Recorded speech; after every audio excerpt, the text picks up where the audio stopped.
sais, il y a des jours sans comprendre pourquoi, on se sent bizarre, fatigué, comme s'il y avait quelque chose qui nous empêchait d'aller de l'avant. C'est ce que je vais essayer de comprendre durant une semaine. Premièrement, se lever plus tard.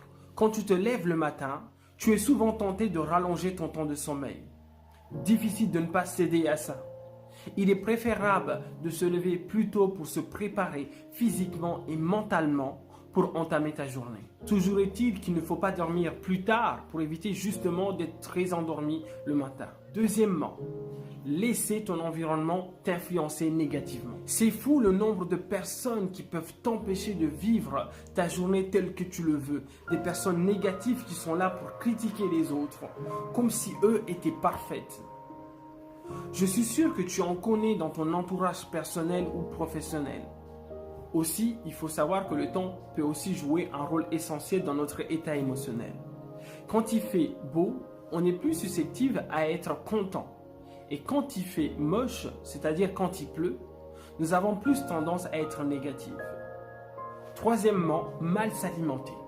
Moi, je fais partie de ceux qui mangent très rarement le matin, mais le soir, je rattrape tout ce que je n'ai pas pu manger pendant la journée.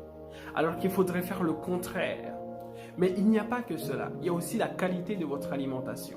Si vous avez tendance à manger des produits trop gras, surtout le soir, vous allez ressentir une sensation de ballonnement. Et d'ailleurs, même si vous ne mangez pas d'aliments assez riches, vous n'allez pas avoir cette énergie pour justement gérer votre journée au mieux. Vous allez vous sentir probablement très fatigué. Quatrièmement, recenser ces problèmes. On a tous des expériences négatives. Mais est-ce que cela est utile de faire recenser toutes les pensées que vous avez vécues hier, aujourd'hui? Ces expériences vont te mettre justement dans un état émotionnel négatif, nostalgique, et cela va gâcher ta journée. J'ai appris récemment que le cerveau ne faisait pas la distinction entre ce que vous avez réellement vécu et ce que vous êtes en train d'imaginer.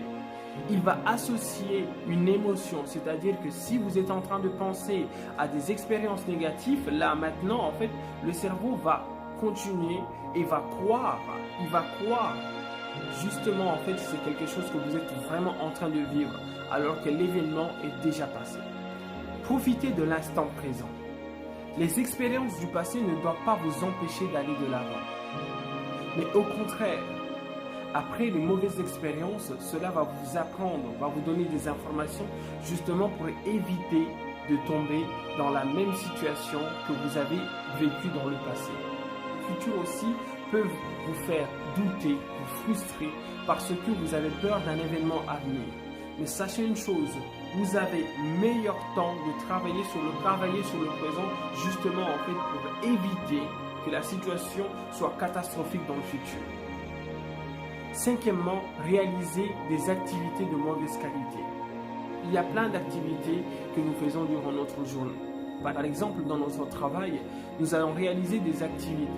Si vous avez tendance à réaliser des activités médiocres, des tâches médiocres durant votre travail, cela va influencer votre état d'esprit. Si vous vous disiez que ce n'est pas grave, ce n'est pas mon jour, alors vous avez tort. Parce que cela ne va pas arranger les choses. Au contraire, cela va empirer les choses. Vous devez vous impliquer dans votre activité, comme si cela reflétait votre personnalité. Voilà 5 mauvaises habitudes qui m'empêchent de profiter de ma journée dans la bonne humeur. Il existe plusieurs sortes, c'est ce que je vais essayer de découvrir et de faire.